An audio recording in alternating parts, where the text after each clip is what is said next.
All right, we should be live on Uncanny Adventures. Hello, we're back. It's been a little while since we played some Call of Cthulhu Beneath the Burning Sun. Thanks for the host, there But to we nerd. all remember how. Of course, I mean I probably We do too. remember we remember everything in Everything. by Uh, an hour. so we are back though, and just to go around real quick, looking at the screen. I'm sitting on an advantage. I don't know what I'm gonna use that for. But also, Ray, you have a success. You have one nat 20, so that's a success at some point still that you're sitting on. Keeping that for a vital moment. It's fair. It's fair. It will probably very much come in handy. Um, but last time we played our Beneath the Burning Sun campaign, um, the party had come upon a pack of wolves, and the wolves seemed to be tracking something and caught the scent of the party before they could really kind of creep up and see what they were tracking. There was a, bit of a fight to drive off the wolves to stop them from hurting anyone. The marshal may have re-injured a previous injury that they had incurred in a firefight the day or so before. After dealing with the wolves, they successfully located the wandering fellow that had left. He was one of George Martin's men, one of the posse that they were with. And he had wandered off during the night before, and they found him, and he was sort of wandering and just a little incoherent, very confused, talking about nightmares and things like that. And they managed to get him back to the rest of the posse, who had proceeded up the mountain further to a small village up in the hills that Henry Potts, the school teacher, is somewhat familiar with.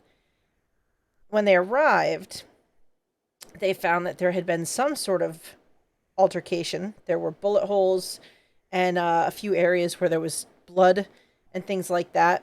And the rest of the posse informed them that when they got there, everyone was gone. They found it this way. And the only person still in camp is an older member of the tribe who appears to be the tribe's medicine man. And he is injured. He is in his hut and he is being attended to. And Henry was sort of wandering around outside when everyone arrived.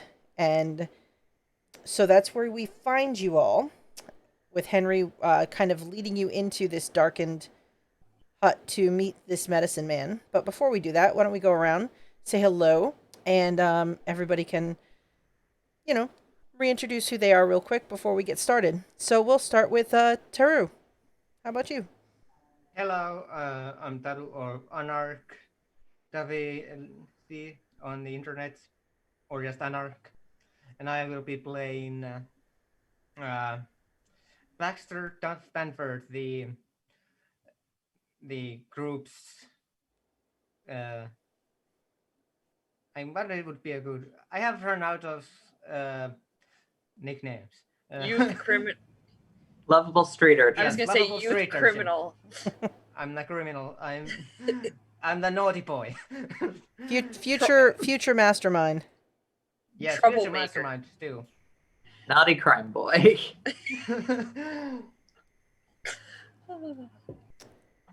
Excellent. And how about theater nerd? Hi, my name is Theater Nerd. I play our one-armed, one-shouldered. I mean, technically they have two arms, or she has two arms. Marshal Wallace. For now. Yeah, for now. We'll see if I go insane or murder things and run off into the desert. Whatever. It's cool.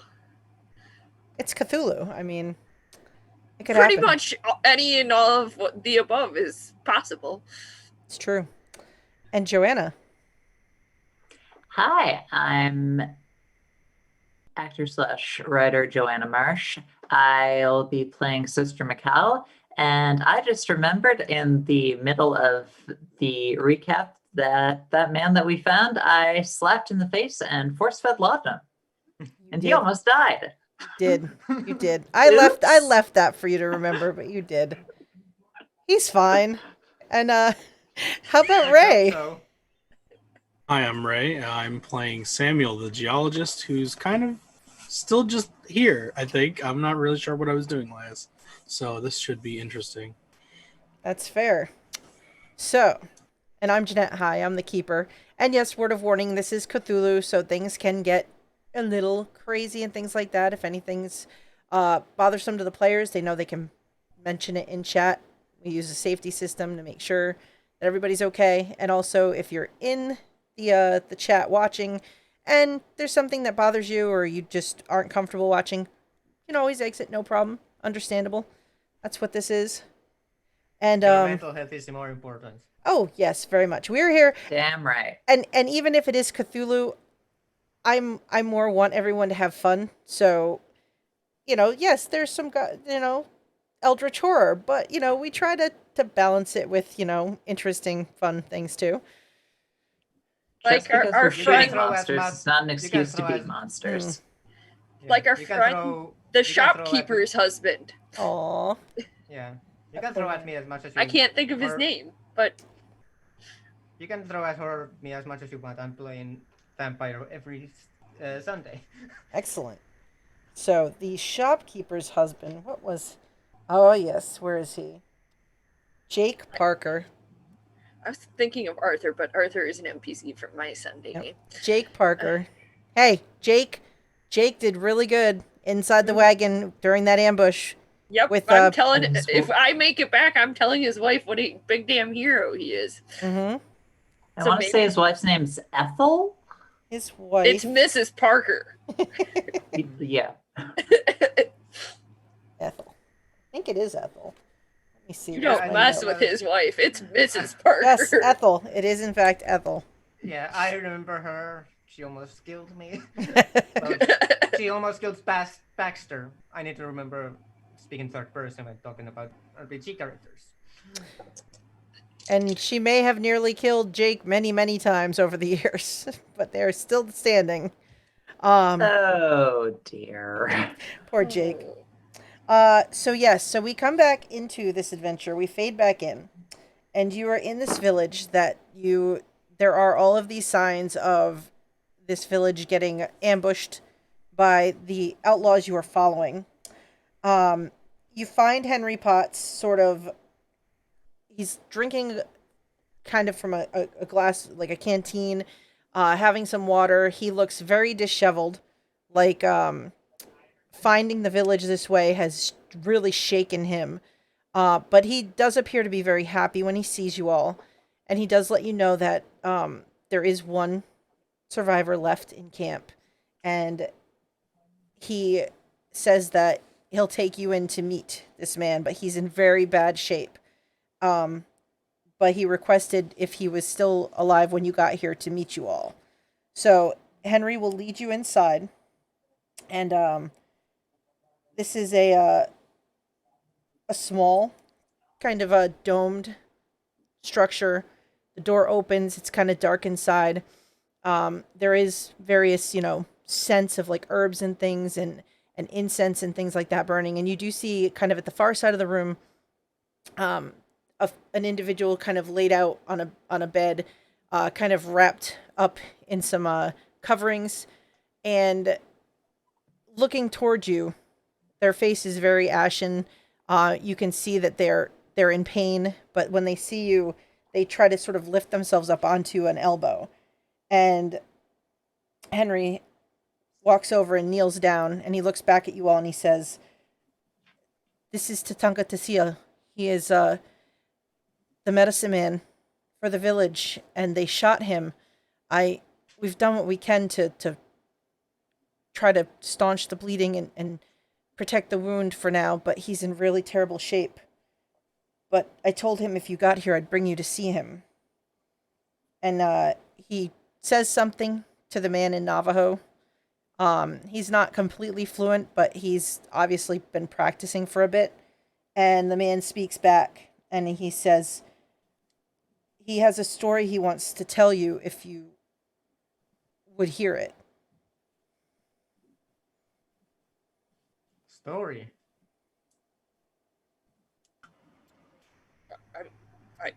Proceed, please. Happily. I think what the marshal does, like, I think as a sign of like respect, they sit down like on the dirt floor as a like, let's listen and be attentive and be more on his level. That feels reasonable. I'll do the same. Okay.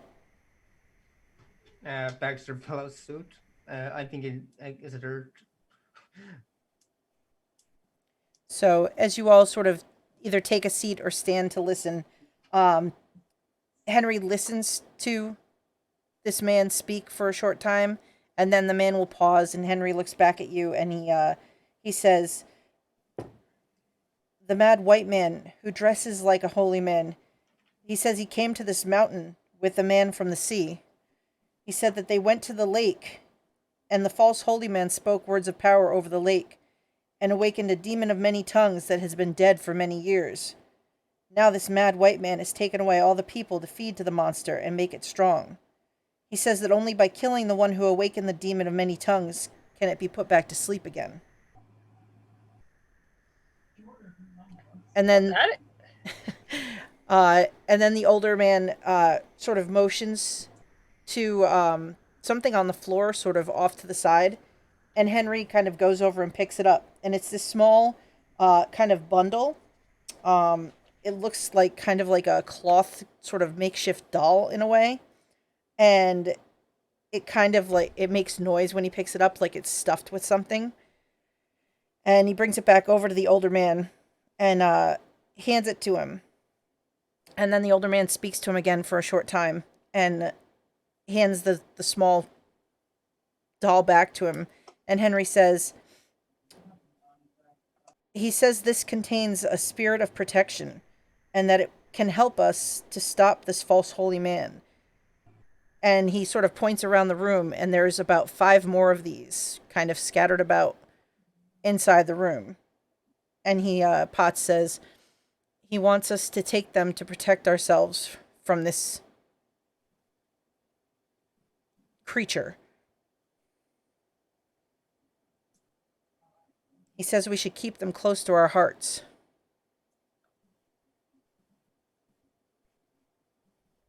Literally or metaphorically? Potts looks back at him and looks, I think a little of both. I mean, Very that's good then. not gonna be so hard. Yes, perhaps we'll load you up with 2. And when you look at these more closely, like when he brings it a little closer, because it's very dim in here, you can see that it's made of cloth, feathers, and beads, and kind of sewn together by hand. It looks like probably this man made them himself. That does explain all the strange dreams about deep water and the things that happened at the water trough, if we believe them to be connected, which I suspect they probably are. I think at this point it would be more implausible if they weren't connected. Fair point, sister. This is fascinating. Tell me more So, about the false man. He doesn't know much else. The man and his followers came to the village and took the people away. He's been up and down the mountain for a long time now and has been strengthening whatever this creature is in the lake. I want to ask about the creature then. What is it? He turns and he talks to the old man for a second, and the old man, and you can hear his like voice. He's struggling, like his voice is getting a little weaker. He answers him, and Henry turns back and he says he's never seen it himself, but it's a monstrosity of legend. If it comes back fully to power, it will wreak havoc on the lands surrounding the lake and maybe further. I really should have bought some dynamite.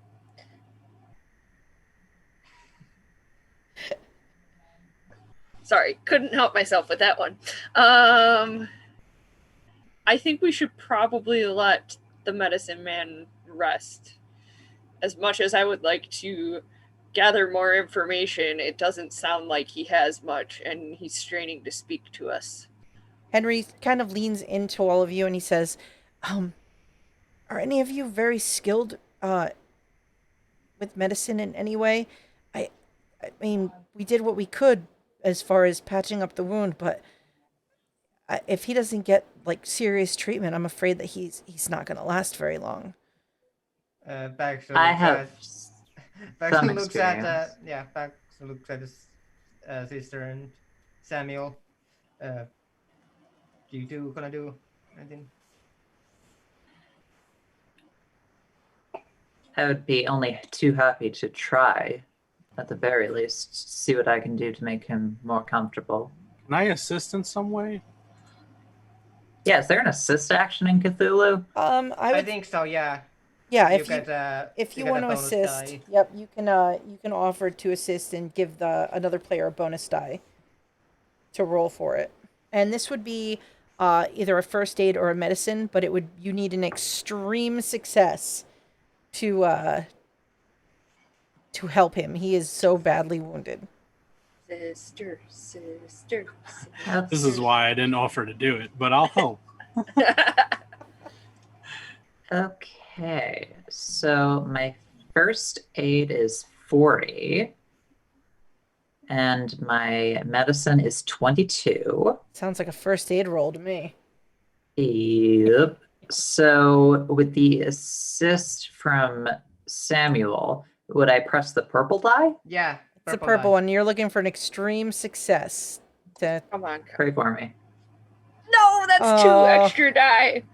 I got all excited there for a second. So you take a look at the wound, but you can see that he is very far gone. Like this, it's literally, you think like this man is such a powerful, willful person that he's literally kept himself alive through maybe sheer willpower itself. He's just too old. Right. And it's a very, like, the wound is like they only maybe just missed vital, like his heart. They shot him in the chest. Oh. Yeah, they tried to they were shooting to kill him. These guys are not winning any points with the Marshal. I'm just throwing that out there. I am going to say directly to him, letting Henry translate, because I'm not an asshole. I'm not gonna be the white girl who's like, tell him this. I'm going to offer. Would you like some laudanum to make it, to ease the pain as you pass? Henry translates, waits for him to answer, and he says, he thanks you.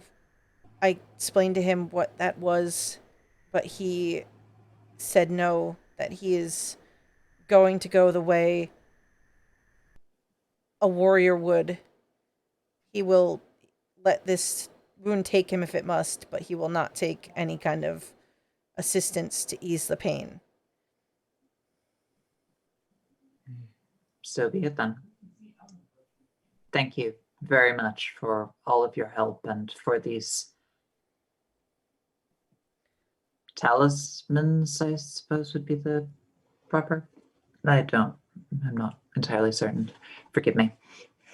Henry says, I believe they call them jish. They're a medicine bag that he makes himself. They're, as far as he has told me, they will protect us. I don't know the extent of how, but that we'll be safer if we have them with us. As it says in the Bible, there are more things in heaven and earth. At this point, I'm willing to try anything. Henry I'm takes not one, sure about. puts it in his pocket up kind of right at his chest. Said, put it by my So heart. far, yeah. So far, I've seen quite a few things that are unexplainable. So why not? This is not a step. This is not a step any further.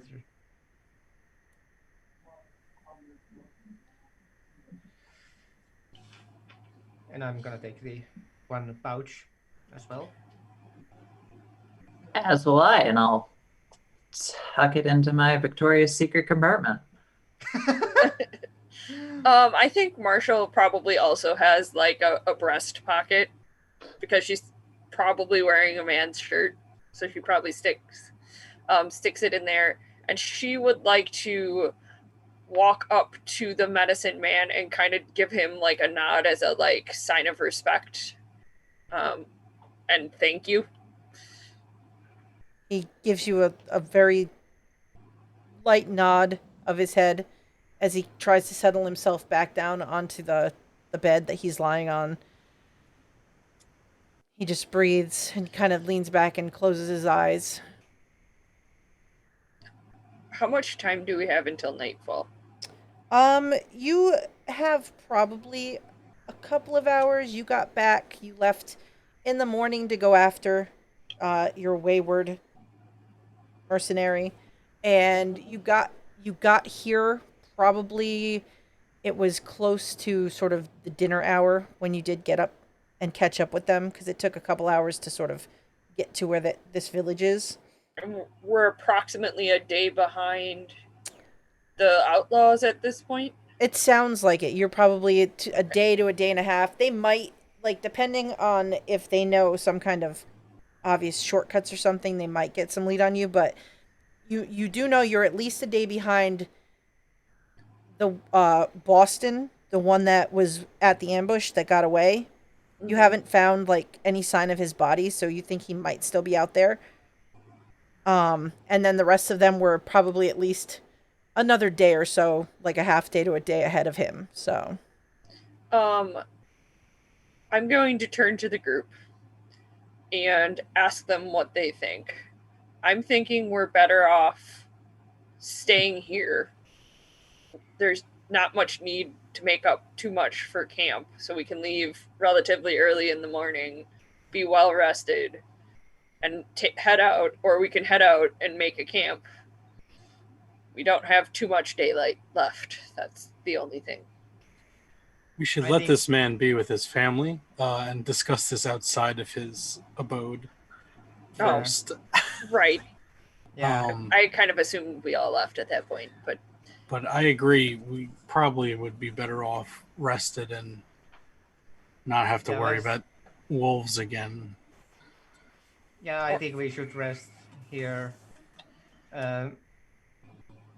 These places are just quite run down.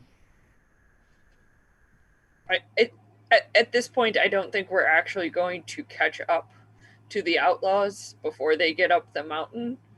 Mm. And it's probably better to be well rested and ready for a fight than to push ourselves. That's all I'm thinking. Yeah. Henry comes I'm out. inclined to agree. Sorry. I inquired with him. He says it's probably 2 days to this fort in the mountain, this fort where the lake is.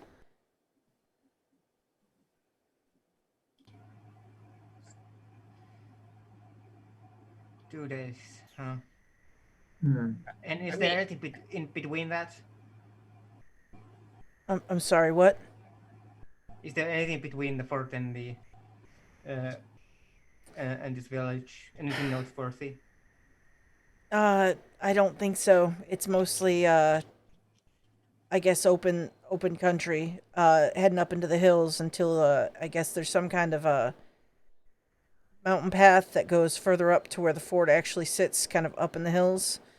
And so Yeah, he said about 2 days if we head out from here and head kind of north up the roadway and keep following the trail that they left behind. It'll be about just about that long. Well, then I don't think there's any reason to rush right now and go 2 hours away if we still have 2 whole days of travel. Yes, hills and mountains then. Henry, Mr. Potts, Yes. do you want to stay here or? He kind of looks at you and his eyes kind of like dart to you quickly and he no, it's I really I mean honestly if I'd be more for heading out and going as fast as we can. Um you know, God knows what they're going to do to the people that they took from here and that little girl that they kidnapped took with them too. Um and he kind of starts getting that frayed look again around the edges, that worried like eyes darting. His eyes kind of keep flicking toward like one of the small Can I houses. roll psychology on him to get like a better beat on him? Sure. Even though I'm gonna- you probably told me all I can get from this, but I'm gonna do that as well. well, that's almost an extreme success. That's not the important role, so I'm not gonna use That's luck. fair. Yeah, Baxter, you kind of note the darting eyes, but you think, oh, this is a school teacher. He's just not used to all this excitement. But Marshall, you see with the look and the way his eyes dart to this one hut kind of off to the side of maybe about 10 yards away behind where the hut is where you had gone into before, and looking around, kind of looking north further into the mountains, you get the feeling that he is extremely concerned about somebody's well-being. I mean, it could just be the general populace of this little village, but he seems more like it's personal for him. Yes, and I have my suspicions about who he's worried about. Because I'm an astute marshal. I think it's the girl he was seeing from the village. Baxter doesn't give a shit. I see what you're saying.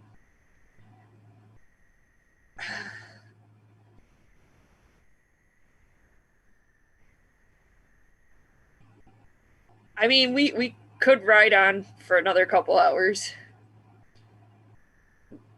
Or until we find a place further up the way to make camp. Are you up? Wait for it, Marshall. You're quite a beat up. I've had worse. I've been in shootouts before. Guess it couldn't hurt to make a little bit of progress.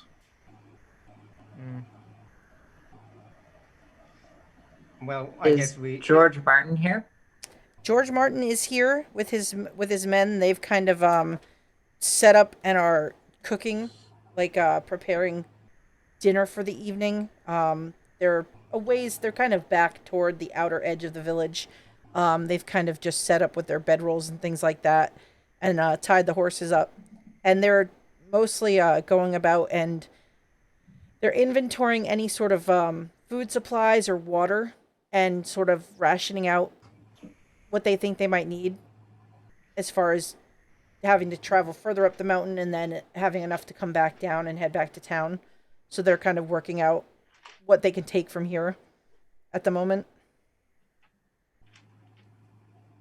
Marshall, Mm-hmm. it seems as though Mr. Martin and his associates are bedding down for the evening. Bedrolls can roll back up. True. Mr. Potts made a good point. There are No. people. No. No, you missed my point. I was suggesting that it would be wiser for us to move, especially if Mr. Martin is bedding down at the moment. You see this like big smile come across the marshal's face as soon as she like picks up what you're dropping and smiles about leaving them behind. I'm picking up with what you're dropping. Don't know. Interesting turn of phrase, but so be it. Don't know. There's like what? How many men do we have? You had like George Martin brought about 24. 2,000. And So you 20 left a few 22 back. men. You left yeah, a few back 22 because they men. got hurt. So there's probably with 20 men. 1, 2, 3, 6. Didn't we get other townspeople like You had Potts you had and Potts and the Marshal. You had Jake.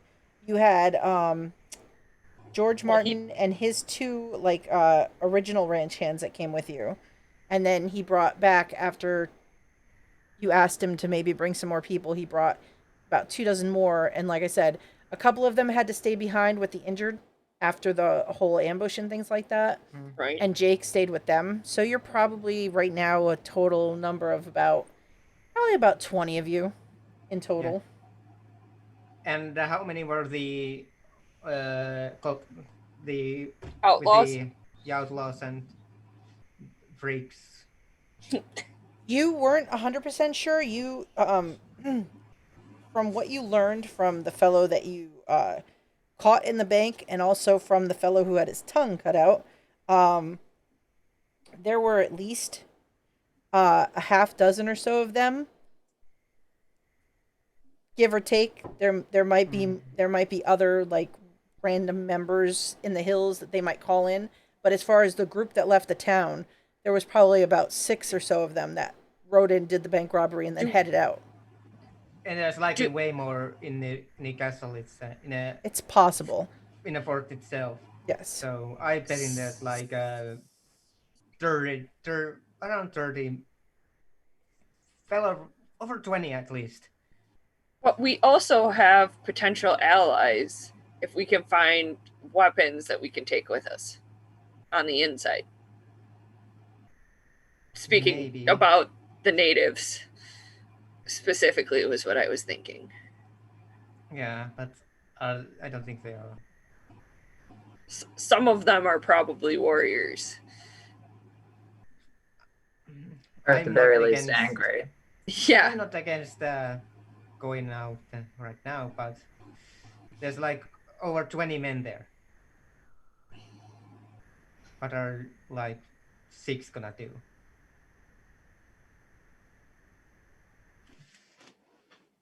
Well, 6 rather effectively caused quite a bit of trouble earlier in the town, I seem to recall. Of unarmed townspeople.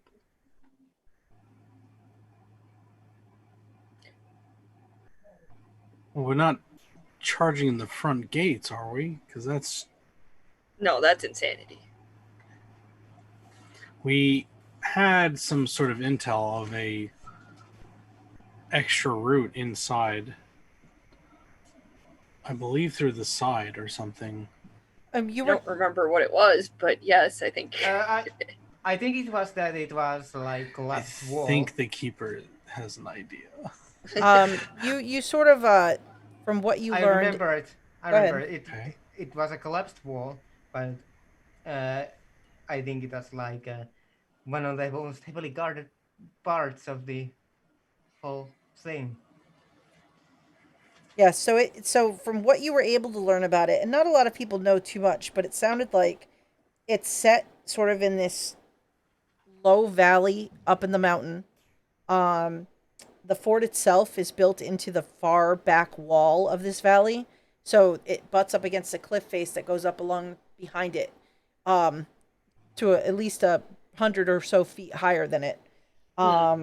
There's like outer walls, like a gatehouse and an outer wall that were built for like protection, so the troops could start at one point, and then if they got pushed back, they had fallback areas for defending the fort. The easiest approach is going up the mountain path directly to sort of where the guard entrances and the walls were, and then there is possibly the option to try and get up and climb to get above the fort. But it is harder because it's not a route that's really a traversed, like, beaten path. So it would be take a little bit longer, and it would be a little more dangerous as far as the chance of, falling while trying to climb and things like that. But you could try to get up behind and come in from behind the fort.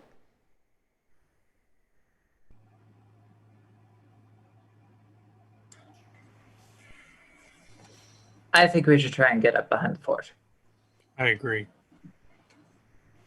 And even if it takes us longer, if we have a head start, we could potentially arrive at the same time as Mr. Martin's party. So We- they're fodder for the front door and we come from above? Is that what I'm hearing? Wasn't that always the plan, Marshal? I have forgotten my plan. You not liking Well. George Martin, I assumed, was the plan. Yeah, I mean... That's kind of what I was going with. I mean, that probably was my plan at some point, yes. My deep-seated hatred for vigilantes. We're not weighed down by carriages and armored vehicles. We could potentially get a spot on this mountain. And That's- while they're distracted at the front door, get in the side, if, as one would say. Actually, I do like that idea. Glad one of us is smart in tactics.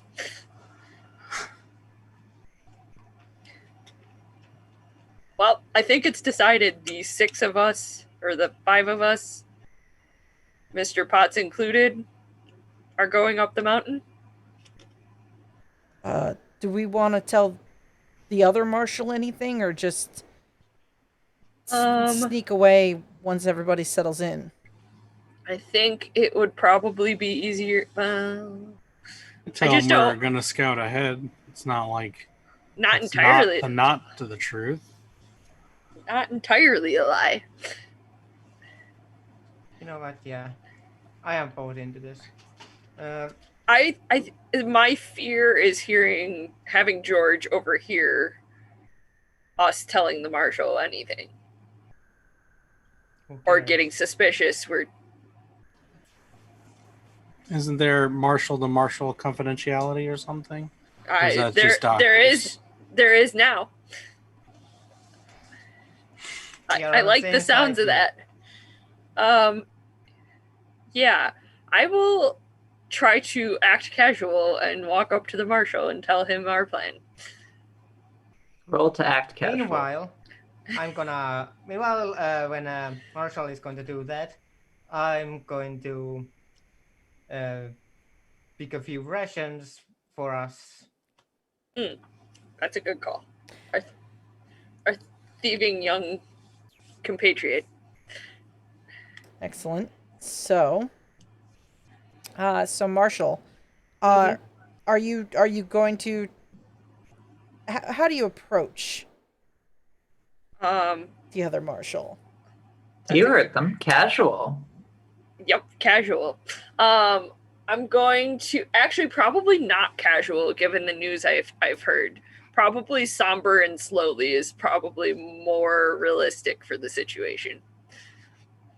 Even though in reality, Well, you're not going to start whistling? no whistles. And I'm going to tell him that I would like to tell him what we found out with the villager, which is not entirely a lie, by the way. Do you try I to do this so that you don't attract Martin's attention? Correct. Let's see. Why don't you just roll me? I'll let you decide. You can do like a fast talk, a persuasion, or a. What's the other one?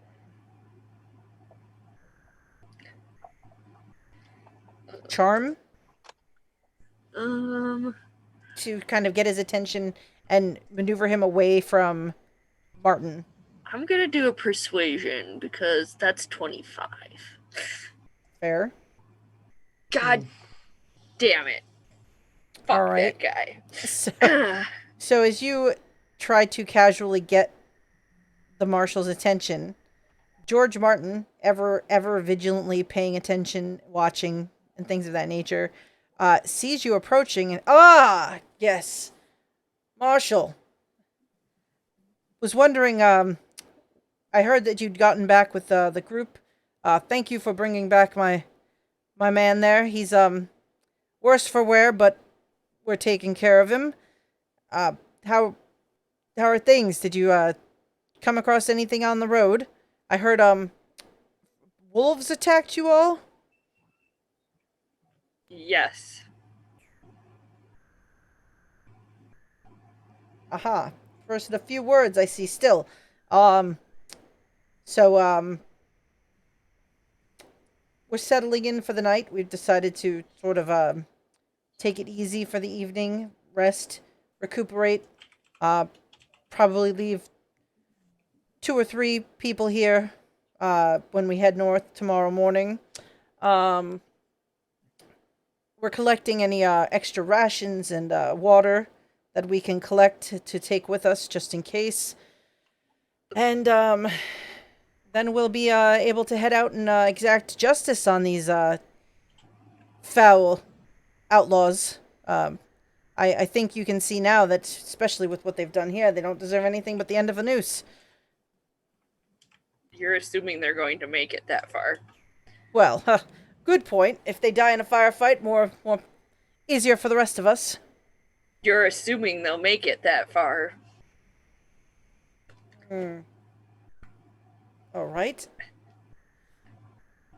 Anyway, that was what we wanted to talk. I wanted to talk to the marshal about. We were thinking about scouting ahead. Making sure that they don't double back again like they did the last time, huh? Exactly. That's probably a very good idea. Do you need any assistance? I can send a few... I think it's best that we do fewer men. I'm going to take my compatriots and Mr. Potts and go ahead. Oh, well, I mean, really, I could spare a couple, and Marshal Otis kind of stands up, and he says, if they think that they can handle it, they've done fairly well so far. I mean, they did handle taking down the would-be robber in the bank on their own before any of us got there, George. And Martin kind of looks at him sideways, little tick of, like, his upper lip, like, you can see the animosity between these two. And Martin says, well, of course, I don't mind. I mean, if anything does happen, it's fewer men that I have to worry about losing. And they have been capable so far, of course. If you feel that you and your friends are capable, Marshal, I don't see why not. We will scout up ahead. We do, if we can spare a few rations for us, that would be appreciated. Well, I'll have to check in and see what they've collected. And I'll send someone over if they what they have. Excuse me. And he kind of turns and walks away pretty briskly back toward his group. I would like to make eye contact with the marshal and convey a sign of thank you for sticking with me, and hope he also gets that I only half told the truth. He looks toward you. He says, low voice, like he lowers his voice. He's like, can't stand that man.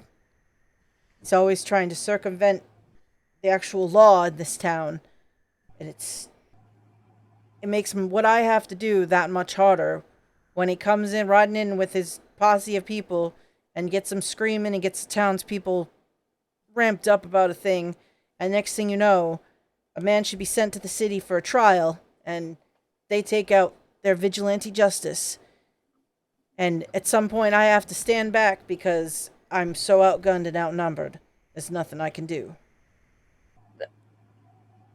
Aren't you glad you went and talked to the marshal? Yeah, he's like my best friend right now. Well, that makes 2 of us.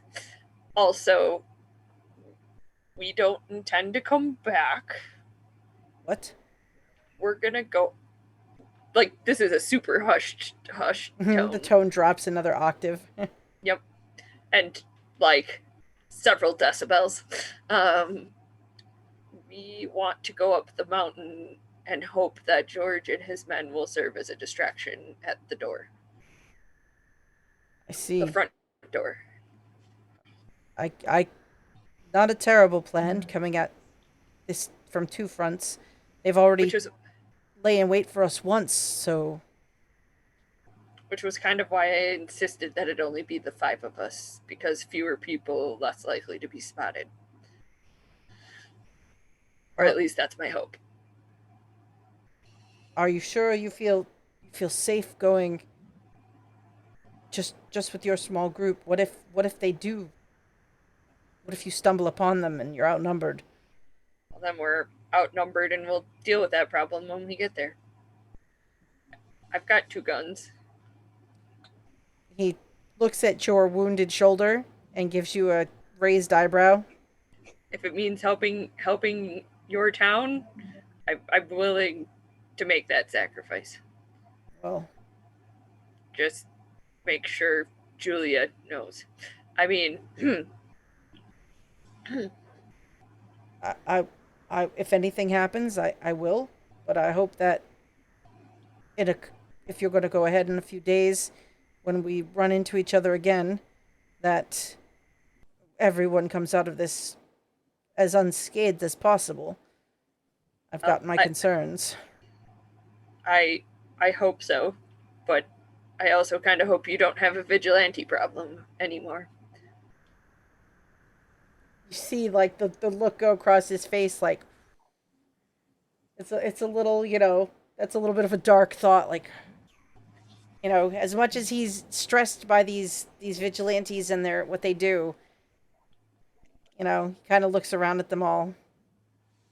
Like, he wouldn't want to see anyone lose their life unnecessarily. It's a firefight. It might happen.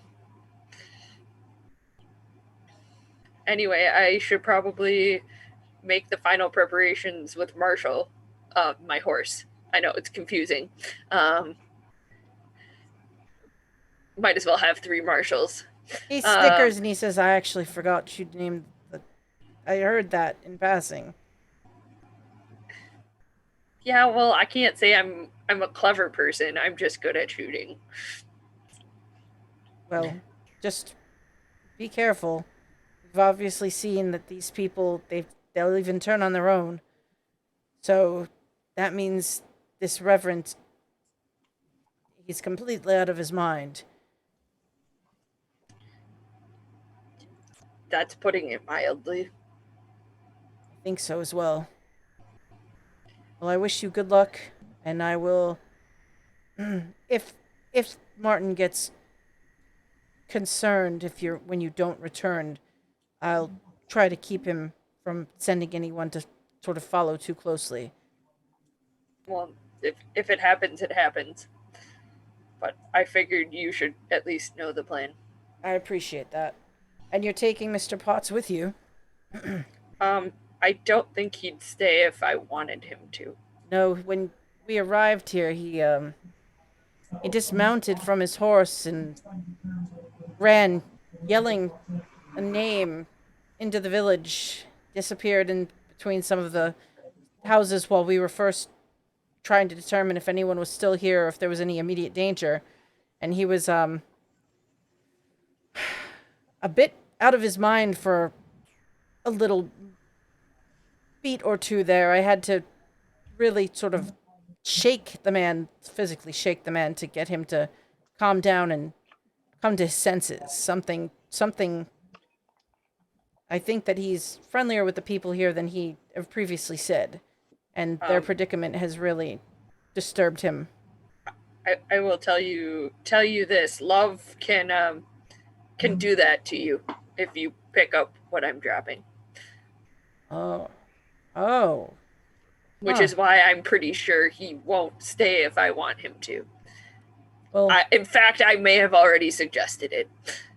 well, then if that's the case, just keep a close eye on him. If I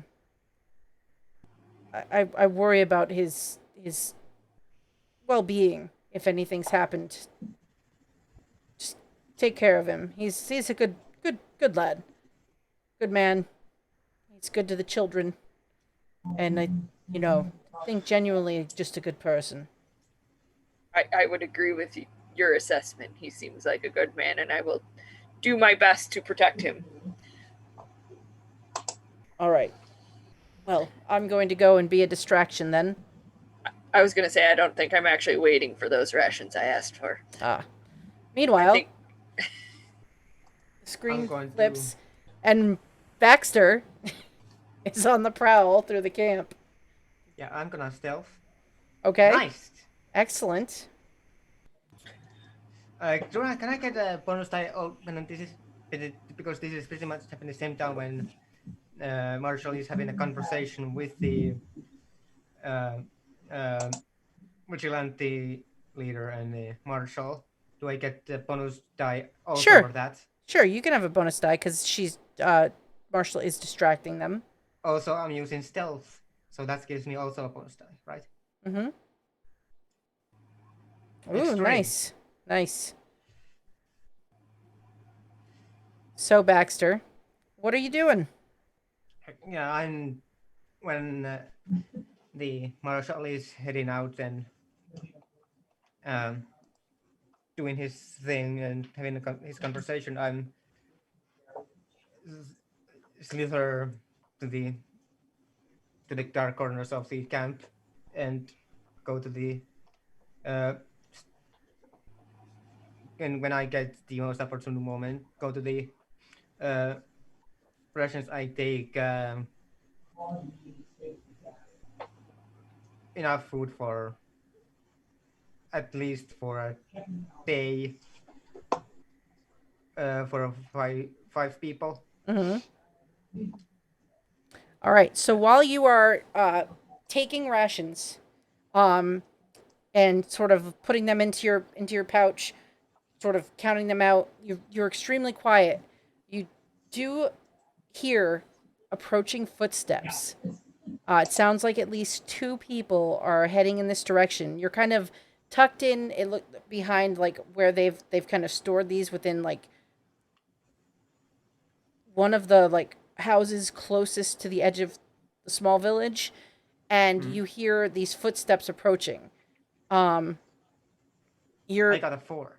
you're very sure that they haven't noticed you, but it sounds like they're probably coming this way anyway. But you've had time to kind of collect your stuff, but now you find yourself inside, and what do you want to do? Like, it sounds like they're there a approaching the main window? door. There's no windows here, but these are like a framework with like hides and stuff kind of used to create the shell of the house. Baxter will try to find some. There's probably like some sort of like a 15-year-old sized cupboard. You know what I want you to do for me? I want you to roll me a luck roll. I got a decent luck. Do. Oh, Uh-oh. that's Oof. That's oof. Not today.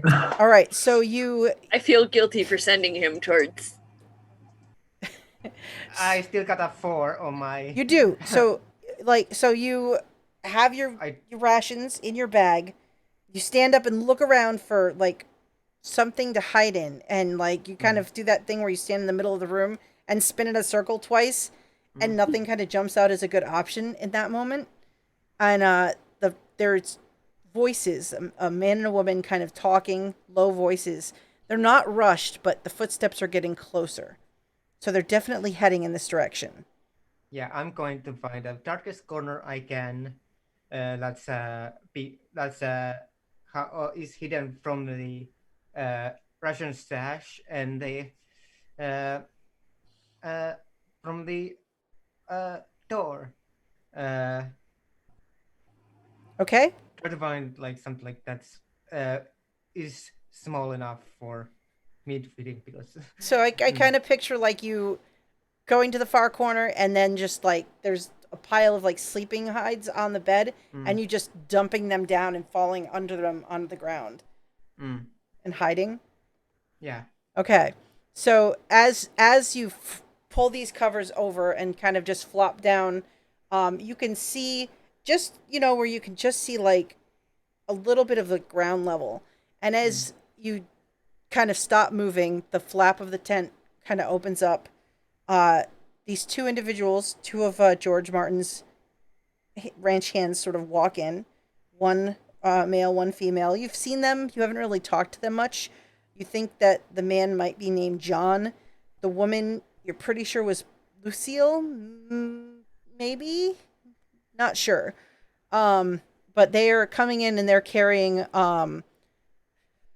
just some more items. Like they've got a couple of these hides like that they kind of pile up, and they've got some food and things like that they kind of put in with the pile, and they're there for a couple minutes kind of chit-chatting about what's going to come in the next couple days, that they now think they have enough food, and you're just kind of lying over there. They don't seem to notice you. And Are after they going to do anything saucy? What's that? Are they going to do anything saucy? Is there kissing in it? Oh no, they don't seem to be interested in one another.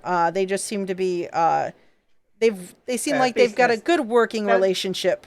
Yeah. Yep. Just business talk. Just business. A lot of like talk about back on the ranch, and a couple of minutes go by, and they're just kind of organizing and stacking things up while you kind of sit under these coverings. Gets a little warm, maybe a little uncomfortable. And then eventually they do sort of wander out the door and kind of leave the room. For just a second, Lucille sort of turns around and kind of looks back into the back of the area where you kind of are. And she just stops for a beat.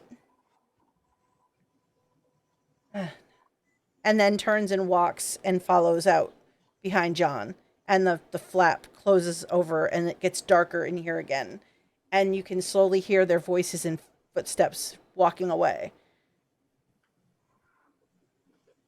Jeez.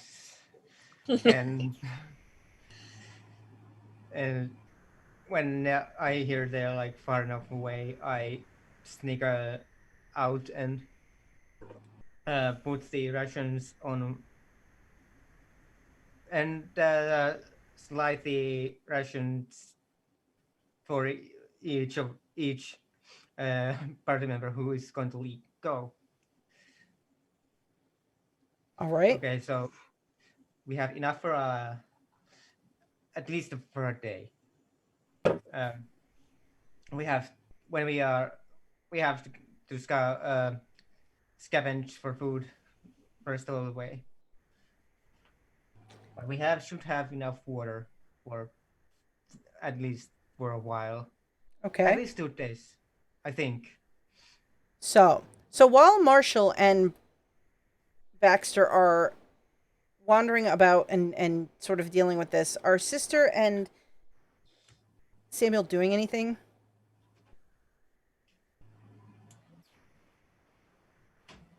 In particular? I'm going to contemplate the Jish, I think you said? The Jish. Yep. The little Jish, medicine yes. bag. Yeah. And sort of prey on it a little, in the sense of trying to, this is going to be incredibly esoteric and out there.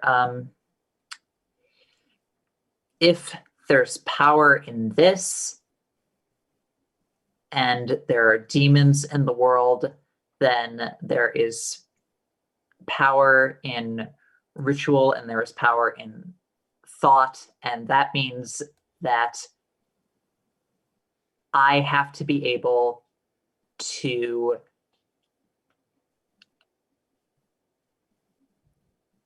invoke some kind of power to protect these people and some kind of ability to impact things to try and stop this evil. All right. Why don't you roll me? Do you have an occult? Oh, I do. Oh, I have an occult of 30. I would say you can roll that, or if you have any kind of lore or history. I have 20 in history. Do do do do do.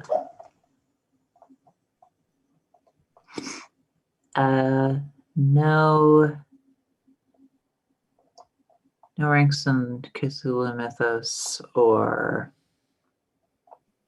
anything like that, unless you're going to let me do library use, which I have a 40 in. Probably not library use. I'd say if you want to, Yeah, if you no. want to roll like a history, I would give you an advantage die. I'll do history, yeah. Okay. All right, everyone, let's pray. Ooh. So as you're contemplating this and these things that you've heard about the world, there is, you spend a little time with it, a few minutes go by, and it seems for all intents and purposes that it's a mundane item that you hold. And then there's a moment where it actually feels like it warms in your grip. Like there's a substantial warming. And in fact, at the same time that you feel this, wherever each of the rest of the party is that has one of these, you also feel this sensation of these kind of, they get a warmth to them, like that's there's no reasonable explanation for why. Um and it's warmer for a beat, and then it sort of cools back down, but it doesn't go back to like regular, like the temperature that it was. It continues to have this sort of low kind of warmth to the touch, almost like when you have the hand warmers in your gloves or your boots. And as this happens, sister, there a few seconds go by, and where you're sitting, you can see the entrance to the small home of this older man, the medicine man of the village. And Henry Potts sort of comes out with his head bowed, and he kind of stops and just stands there with his head bowed. And you get the impression that this man has passed away in the moments just before this, kind of coinciding with this change in these gifts that he gave you. It feels like maybe something passed from him, this protection. And you do feel like there is something to this.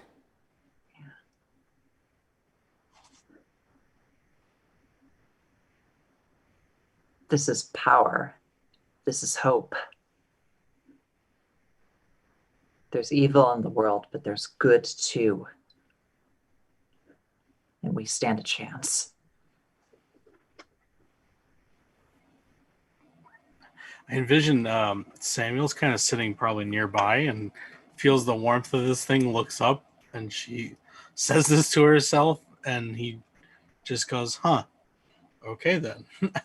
And reassured, and I guess this actually does something, puts it back in his pocket.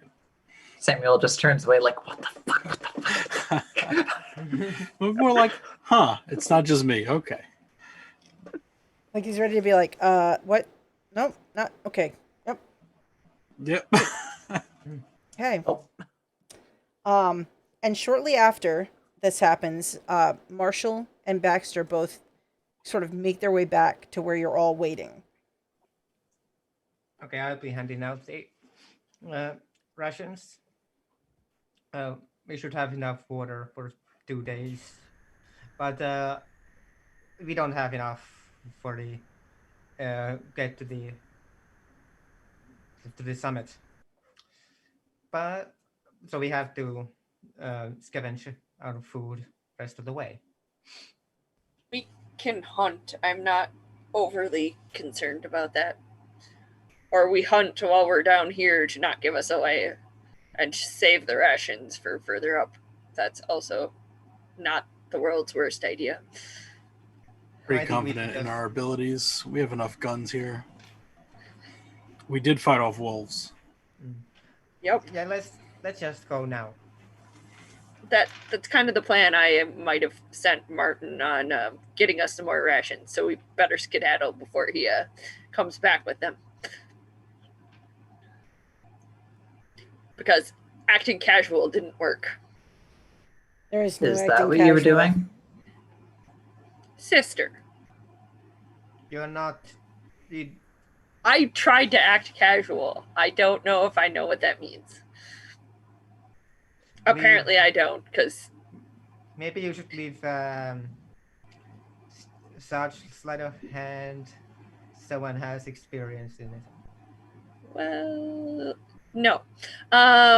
Let's mount up and get going. Make hay while the sun shines, as they say, for some reason. I was gonna make a horribly comment about bananas and splitting, but that's not appropriate to this time. I've probably not. The Marshal probably has never had a banana. It's a what? But I think she'll walk over to Marshal the horse 83. and throw the saddle pad and the saddle back on him and cinch up the. There's a technical term for this part of saddle. Wow, I'm batting 1,000, guys. This part of a saddle, and I can't think of what it is, but she's gonna make sure everything's tight and he's ready to go.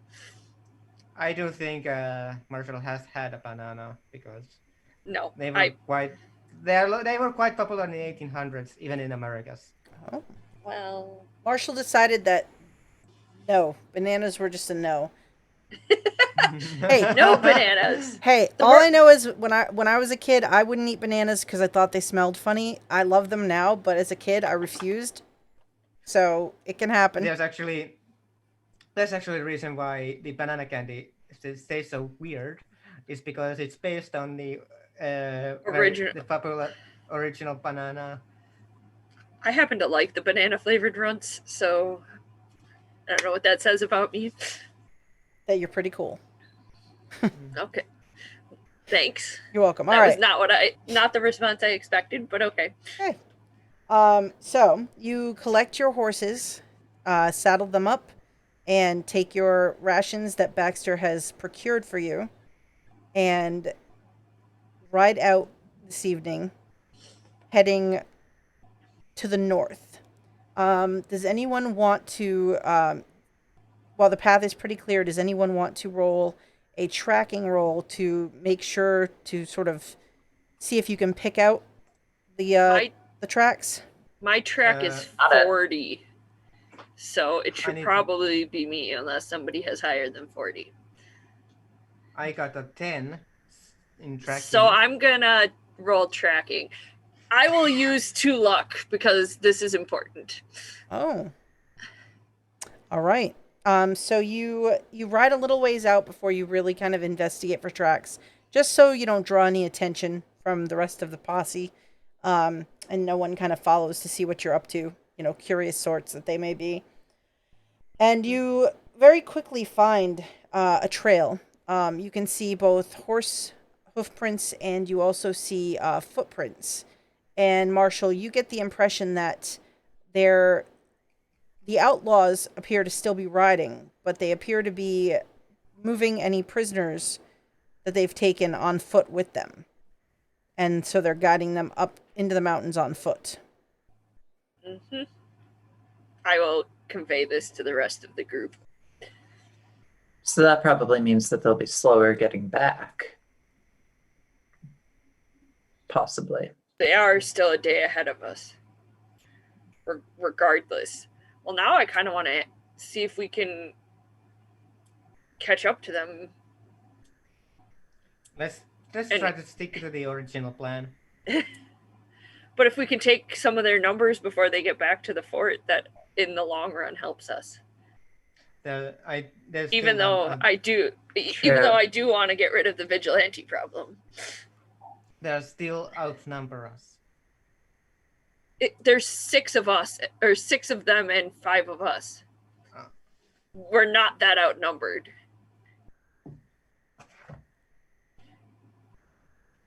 We are currently not that outnumbered. I mean, okay, I should say there's 4.5 of us because I'm one-armed, but whatever, same difference. They still might be of a better armed than we are. As far as I'm, only 3 of us is able. 4 of us is able to. Fire Also, a I rifle. have a knife And they have. that, if nothing else, give it to one of the able-bodied men to fight off. They have I have 6 2 rifles. pistols, one of which I can't use. Give that to one of them. They likely have 6 rifles, and we have only 4. But Fine, we'll stick to the original plan. As tempting as this is, if we fail here, though, we do not get our opportunity to investigate the compound, if you will, the fort. Well, Which kind of might have been our original mission at some point. Bloodlust Maybe. aside. let's stick to this one. I mean, I get they should be tried for kidnapping people, but I feel like the creature in the lake is maybe a little bit more world-ending than kidnapping, so... Yeah, that's where I'm getting at. So Okay, well, maybe George's men will catch up to them. So you have these conversations as you ride, and you ride past supper time, into dusk, the sun's setting. So probably for another 4 hours or so, heading north, following the tracks. So as the sun's starting to sort of drop below the horizon, what is your plan for the night? Do you plan to ride longer into the evening or make a camp for the night? So we've ridden for 4 hours at this point? Yep. And so it's probably close to I'd say 9 p.m.-ish, you'd say. The sun's gone down pretty much. It's that dim just before full nighttime lighting. The Marshal will pose the question to the group and suggest that they put half a day's travel between them and Martin's gang if we want to stay ahead of them, just in case George doesn't listen to the other Marshal. I agree. Yes, I don't think there's anything keeping us from riding until at least midnight. We can. Yeah, still I was going to get say another nice. 2 or 3 hours. Question: does anyone have 22 long rifle?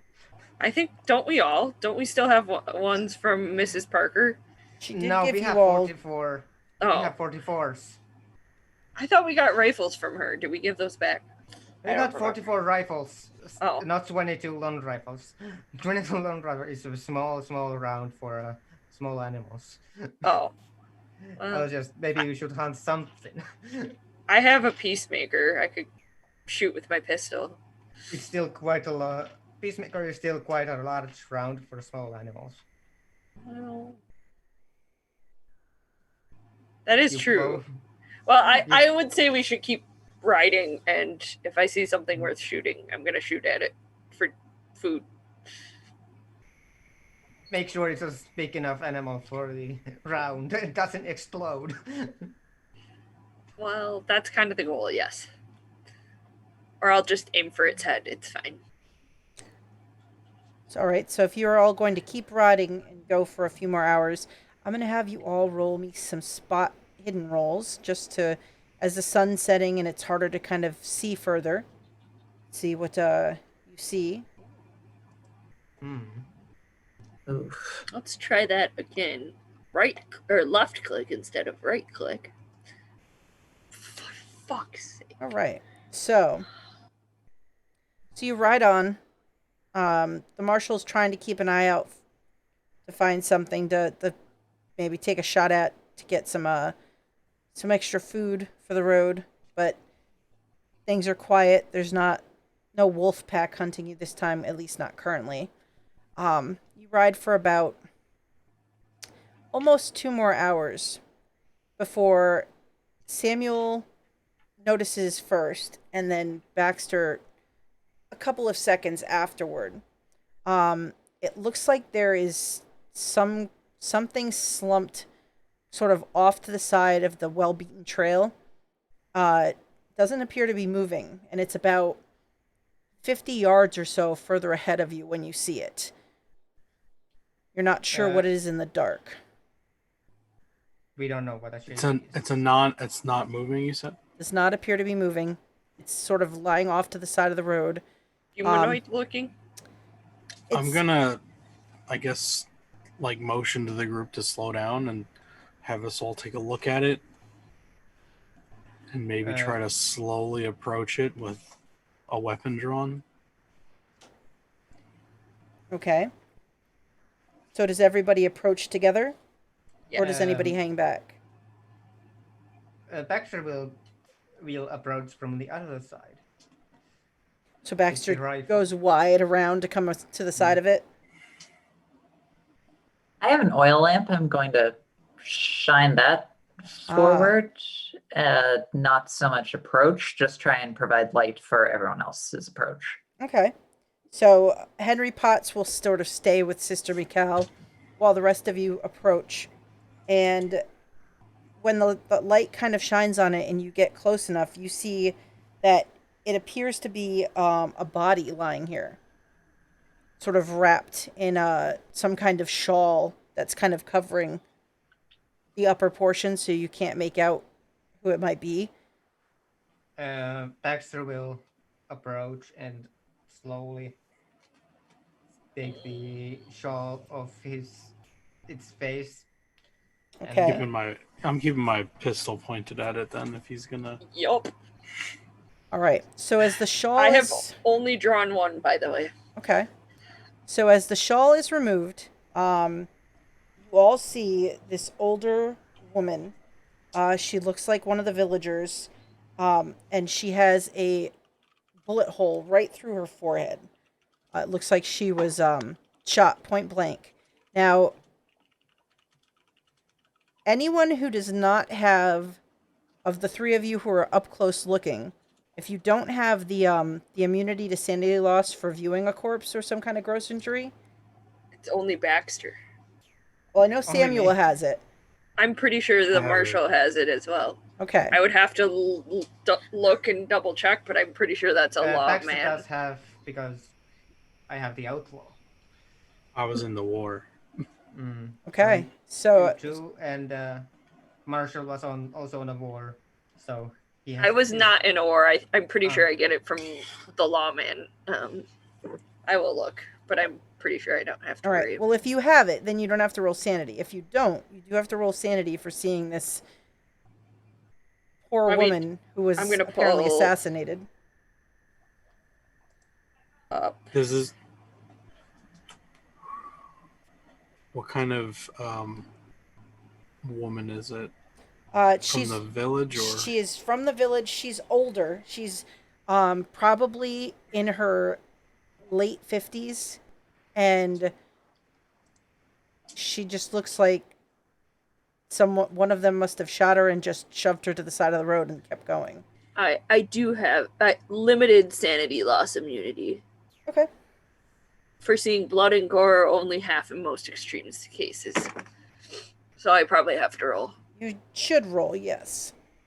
Am I close enough to have to roll? Not yet. If you proceed closer, you and Mr. Potts are far enough back, and your friends are sort of in the way from you actually completely seeing what's there. I got a 14. I succeeded. You succeeded, so you do not take any sanity issues. Well, good, because I don't have a lot of it to spare. So the fact that I even succeeded in the first place was a miracle.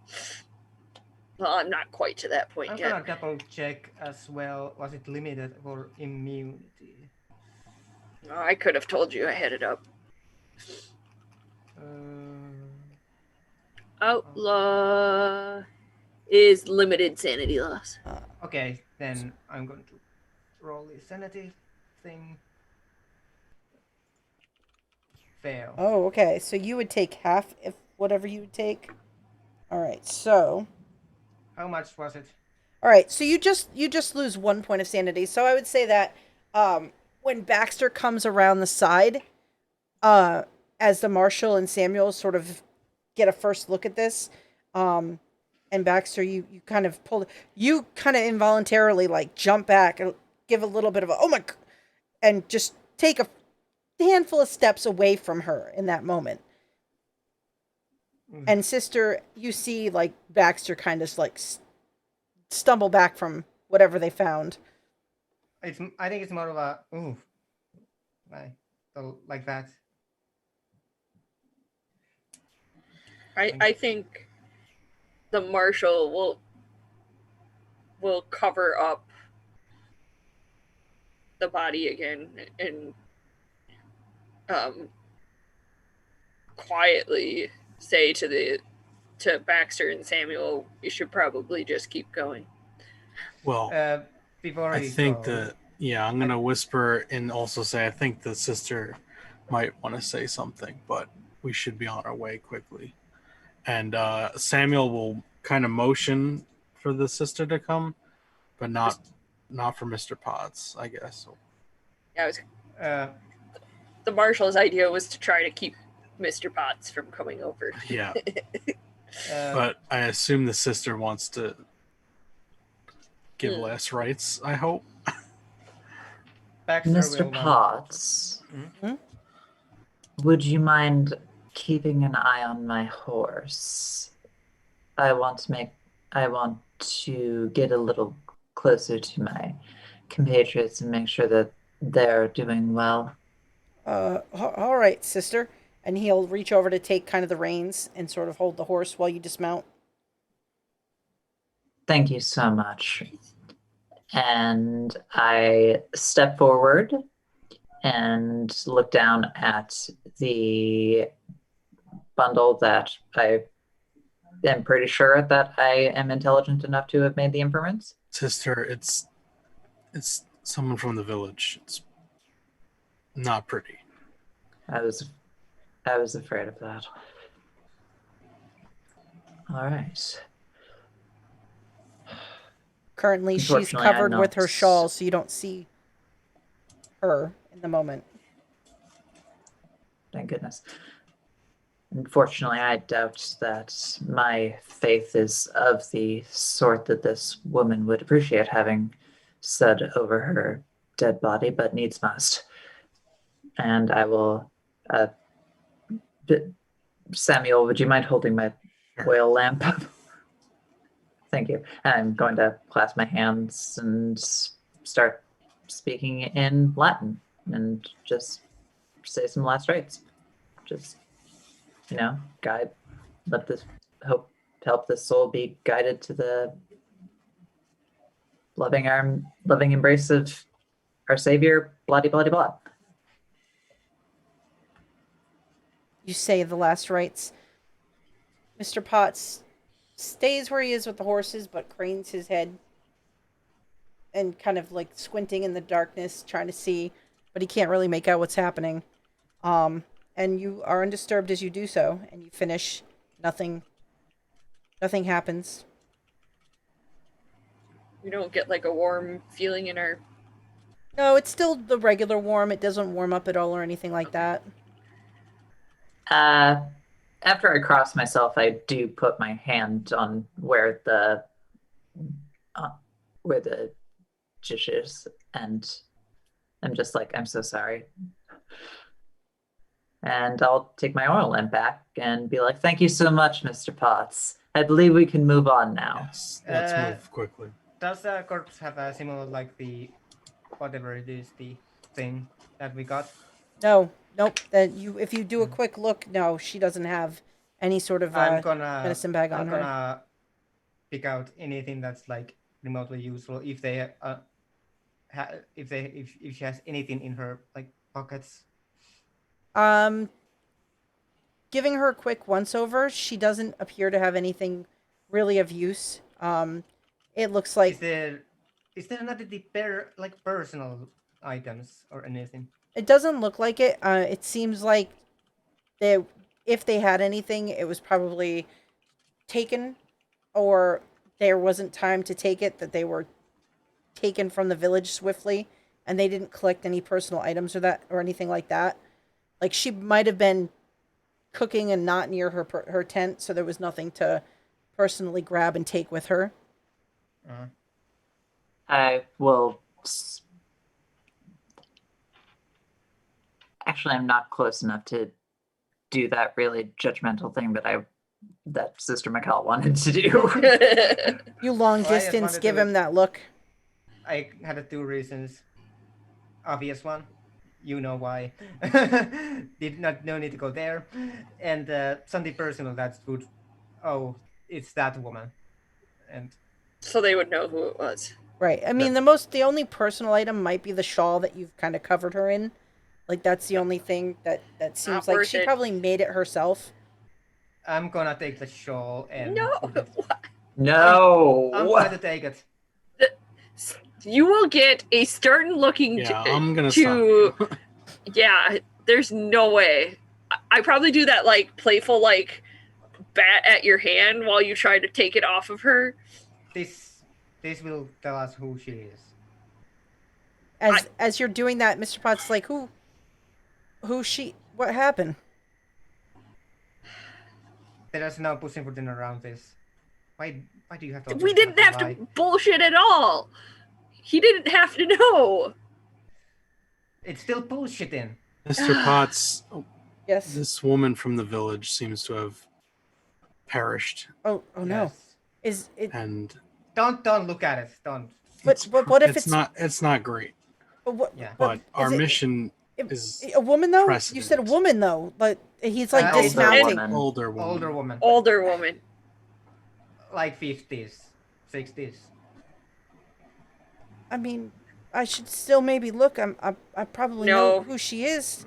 No, please Mr. don't. Potts, time is of the essence. I take the shawl and show it. He looks at the shawl, and he looks at the like stitch work on it, and he says, "I believe this belonged to Adsia. She's Yeah. an older kind, sort of grandmotherly, very kind.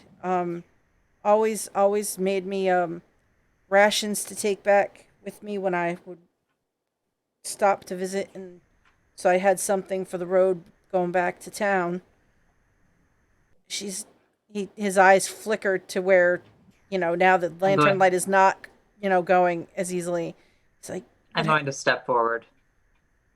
Mr. Potts, yes. trust me, you do not want to remember her this way. Remember her giving you rations. And I will sort of gently take Mr. Potts and try and lead him away as I'm talking. Remember her giving you rations. Remember her stitch work. Remember her kindness. Remember all of these things as she is taken into the bosom of the great love that drives this universe of ours. And I it don't know. there was no I one don't- else with her. It was just her. No, No. it was just her. All right. No, Mr. Potts, there's still time, but we have to move quickly. Did she? How did she die? Should we? It was I didn't. It was a hole in her head shot. They did that to her? Yeah, I, likely an execution, maybe. Boy, your bedside manner needs a lot of work. please don't become a I'm not- doctor for the love of all things holy. I hate to just Unnecessary leave her lies here are like this wrong. though.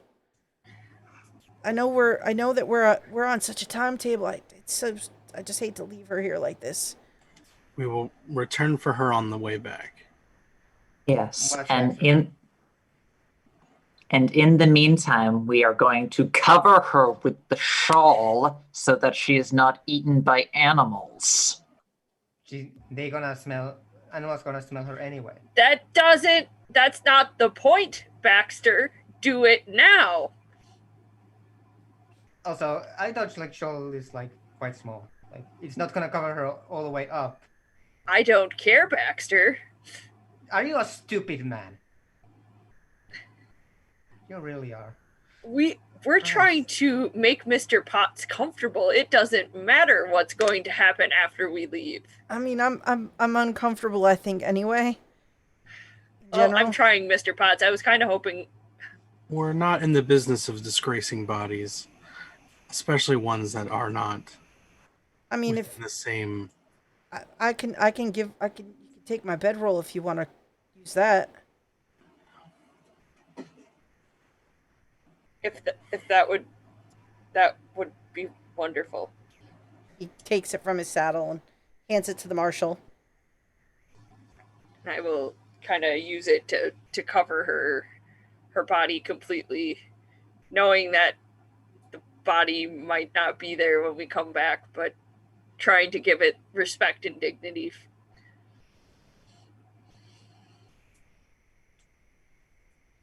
Potts walks his horse a little further up the road. He glances back in the direction of where you are, but he doesn't go over to look. And he's just looking more to the north, kind of muttering to himself. You can see that stressed expression is kind of deepened on his face. Maybe we should let him do the honors. I don't think he wants to get close. He would have come up. I mean, like, put down the bedroll? put down the guy who did it. Oh, that honors. Well, I mean, that seems fair. Not saying I'm not taking the shot if it presents itself. But I hate, I almost said we have bigger fish to fry. But that seems wholly inappropriate given what we know now. I think it's right on the money, Well, sadly. yeah, unfortunately. Anyway, we should probably ride a little further, find a clearing, and make camp for the night, since it's high moon. So you mount back up after finding this grisly sight. Baxter has acquired one shawl. Be I sure need to to write look that how- in your inventory. Mm-hmm. Yeah. Never know, it I- might come in handy. You continue Okay. riding. He's a show. Yes, you continue riding for probably the better part of another hour, looking for a place to sort of camp. And you do eventually find sort of a flat area, kind of a little ways off the road that looks like it's got some rocks to the back of it that could be, give you a little bit of cover, and kind of dismount, tie off the horses, give them some water, kind of let them graze a little bit on what they can find, and sort of settle in. Probably haven't had anything to eat, so maybe a late dinner.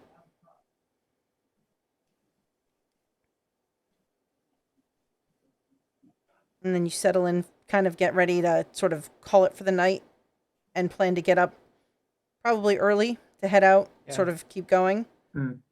Okay. So as you're doing like the finishing touches, you finish your dinner, everyone's eaten something. You've sort of rolled out your bedrolls and are probably discussing, who's going to sit up and sort of do a watch for the night. Suddenly echoing over the hills. And it's very distant, but it takes just a few moments to sort of recognize. You all hear distant sounds of just screaming, just echoing through the mountains. And it's just blood-curdling screams. How it would be very hard to figure out where it comes from. It's from like mountain. It's very hard. It seems like it's very distant. Like this is just echoing off the hills around you as you've now kind of ridden further up and into the mountains themselves. But just and it once it starts, it kind of keeps going. Do we have to roll a sanity roll for that? Well, yes. After it keeps going for maybe like the first 15 minutes or so, I would say yes. Everyone has to roll a sanity roll for me. Thanks, Anarchdovey. Oh, it's coming. Don't worry. Doesn't mean I have to like it. That's true. You don't have to like it. Oh, this is going so well for everyone else. God, Well, damn it. Guys, I'm going insane in these mountains. It's happening. This is how my character ends. All right, everyone. Let's pray. Oh, all right. God's Excellent. sake. So all of you will Maybe I lose- should spend the 11 luck. You actually can't spend luck on sanity rolls. On sanity. Right. I forgot. I know that's like the one thing. It's like I'll use. Oh shoot! Yeah. So Son of a- so the screaming starts and it's going and you're all like kind of hearing it echo through the hills, but it just keeps going. And after, like I said, the first 15 to 20 minutes or so, it really gets very jarring on like your nerves as it's just continuing. I'm gonna roll for Mr. Potts. He's going to be the only one that magically succeeds. He might. Let's see. What is his sanity? Maybe not. He succeeds. The guy who's been losing his mind He has over the dead is okay with screams. He has a 55 on his sanity, and he rolled a 52. So Yeah, buddy. You know what? He deserves this. Yeah. so I mean, that's fair. it's true. But he's disturbed by it, but the rest of you, like this kind of goes down like in like that chill in your bones as it continues. And what are you doing like while this is happening? Like you realize like this is so far away. You don't think you could like ride out and like stop whatever this is. It's somewhere far. The echo of the mountains makes it travel this far to you. So, Baxter think- will take out. go ahead. Yeah, I was. Why don't you take out the shell and rip it into pieces and stuff it in your ears? No. Like Odysseus with the sirens. No, Baxter will take out his watch and put it in his ear and opens it, and there's a small tune. He tries to drown out the voice sound. Like there's a small tune. So, I think the Marshal always sleeps with at least one of their pistols. But I think in this case, it's finger practically on the trigger, probably on the trigger, like clutched in their hand. Because if whatever is causing those screams and or the screams get closer, they want to be prepared. Also, I don't think they're sleeping tonight. Come what that means for the next day. Oh, I thought you were going to fire your gun next to your ears to try and give yourself tinnitus. No. I don't need to be deaf on top of one-armed. I just am going to be exhausted on top of being one-armed. It's fine. I don't see that having any bad repercussions. Yeah, sure.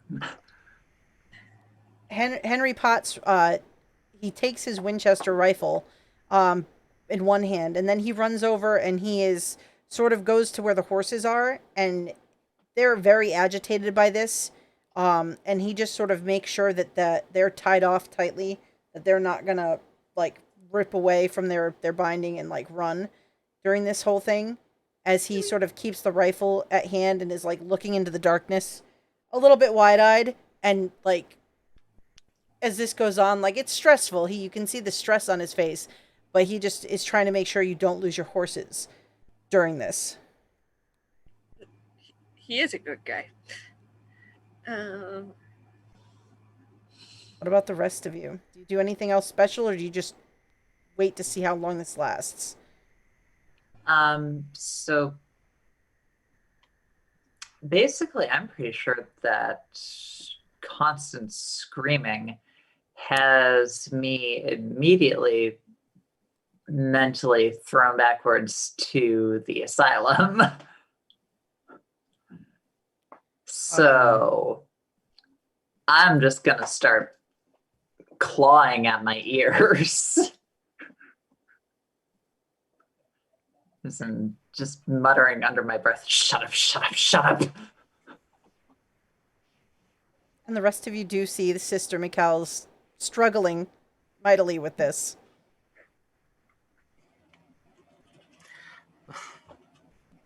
Samuel's gonna take whatever last swig of whatever's in a flask of his and try and just not try to focus on not being there. Also, probably having war flashbacks of men screaming and stuff like that. All right. But he has no way to help. So as you all try to find a way to deal with this yourselves, it's the better part of an hour before the echoes sort of fade and stop. So it's like 1 a.m. as the silence finally falls. And there's a brief beat of time where it is silent, aside from maybe the sound of the horses still agitated, making noise. There's no other like wildlife sounds, as everything has gone deathly silent during this. And then little by little, normal sounds start to sort of creep back in. If you all want to try to get some sleep, I don't think I'm sleeping tonight unless I literally pass out. I've just started a little bit chuckling to myself and going, Doctor's done. Doctor's done. Don't be next. Hope I'm not next. Hope I'm not next. Hope I'm not next. Hope I'm not next. Next. Sister, you all right? What? You. Yes, I. Everything is fine. Why wouldn't everything be fine? What? You mumbled something about a doctor.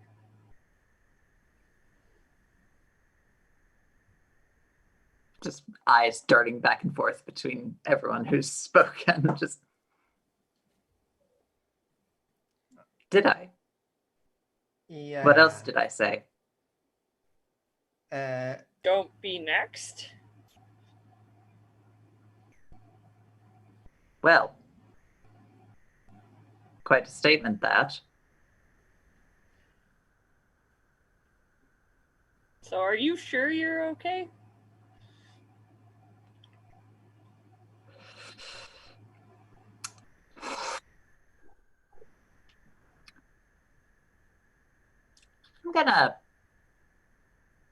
I'm gonna take my wimple off and just let my hair, just toss my hair out. This is first time you've seen the sister without her wimple. Just, oh, she has hair. She's more than just a face.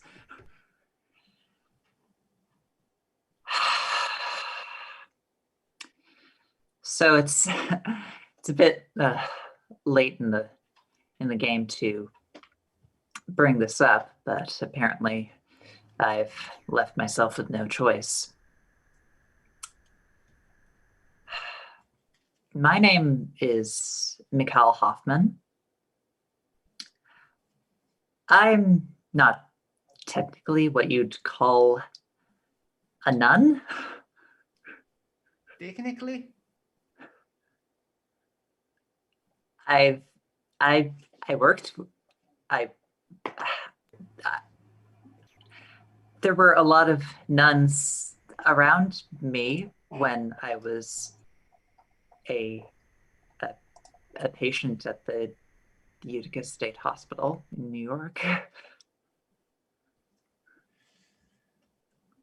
And I thought they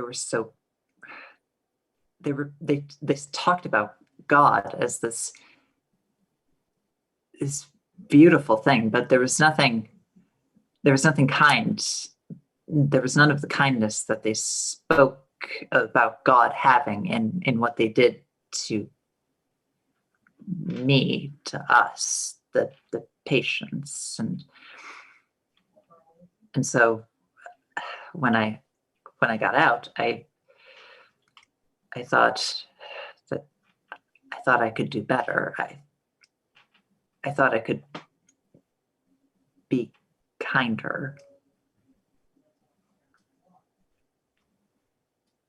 I don't really know if I've done a very good job of that. But, hello. Huh. This is me.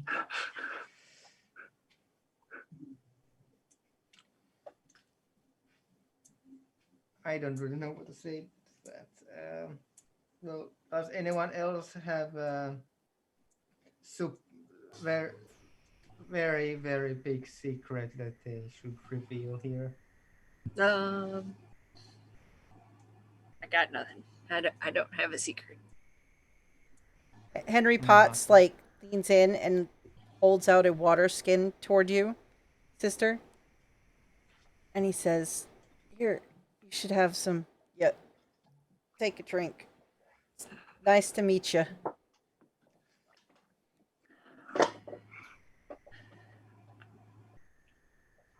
I Well, still think my statement stands that at least some of us should try to get some rest, and at least one of us stays up on watch. if you're willing to do it, I'm gonna. I will take that. Um, I do want to sleep and forget about this whole scream thing. Um, For what it's worth, you have shown much more kindness than I assume they showed to you. And if you, whoever you want to present as, continue to do so.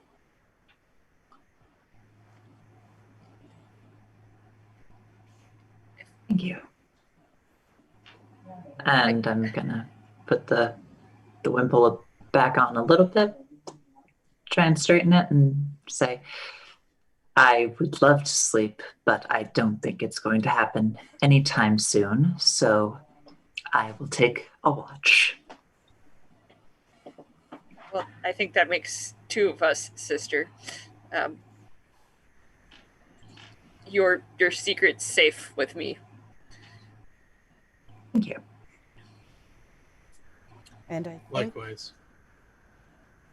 as that happens and you're sort of settling down for the night, I think we'll close this out for the evening. Can I ask a question? Sure. Because it's important. Do we lose any sanity, or we just have breakdowns from being screamed at for an hour? Those of you It that was just failed, roleplay. those of you that failed the sanity roll for the scream, Which was everyone. You did lose a point. Everybody but Henry. Oh, wow. Yeah. Henry made the roll. Good. He deserved that. How much? Good old the- Henry. It was just, Given the day that he had, he deserved that. he did. But yeah, it was Yeah. just a single point for everybody who failed the roll. Well, that's 1/19 of my sanity. So how many? You're at 18 now? Yup. Boy. oof. I only started with 24. I didn't have a whole lot to lose in the first place. Let's see how when the shit goes down. The shit goes down. Oh, I don't honestly don't think my character makes it out of this, whether they're dead or batshit insane by the end. So I'll be 0 for 2 in Cthulhu campaigns, so it's cool. Excellent. Well, look on the bright side. Maybe you'll lose all your sanity and you'll just take off your own arm, so you won't have to worry about someone else doing it. Just don't keep it like pointed at Wait, me. I can't do a I can't think of the game. The guy who's the photographer who's stuck in the mall with the zombies. Dead Rising, I think is. Yes. I Nice. can't like Dead Rising. I mean, you can do whatever you want. Dr. or Reverend Smythe. That would be interesting. Sorry. No. Here's what you do. You take your severed arm, you set it at the end of it on fire, and you go, "This is my other firearm." Get out of here. Yeah. Good night, everybody. Yes. On that, why don't we go around and so Joanna, do you have any plugs or anything? No, nothing is happening ever in my life. It's 2020. That's the world Sounds right now. about right. Yes. How about Taru? What do you got going on? Well, as always, I'm Anarch.Vidcult everywhere on Twitch, on Twitter, and you can find me on Discord as Anarch.V as well. And I got nothing else to plug in. Okay. Theater Nerd. Hi, I'm Theater Nerd. You can find me at my username everywhere. I have one thing I can't really talk about yet, but I should be able to in the middle of the week that I'm super excited about. I also designed a game. That's a thing. I think it's itch.io/Theater Nerd, or it's Theater Nerd. I'll put a link. There's a link on my Twitter somewhere. Also, I am involved in a game jam that starts Friday the 25th of this month, and the games will be made overnight and played the following day. So I'm one of the players of whatever gets created over on Off the Table. So I'm pretty excited. I may also design another game. We'll see how crazy I go. I don't know if I want to stay up all night and design a game. I mean, you're not sleeping anyway. You're keeping watch, and there was just scary noises, so you might as well. Yeah. But that's all. I would follow me. Design a game. Put on a little lipstick. It's fine. It's fine. Yeah. I will. Yeah. All right, so watch the Twitter there for the middle of the week announcement. And Ray, what do you have going on? Yeah, I'm still streaming. I've been playing Death Stranding, which has been quite a trip. I love Death Stranding. Yeah, It's there's a lovely lot here. going on in the game. It's usually involves me shouting like, "What is going on here?"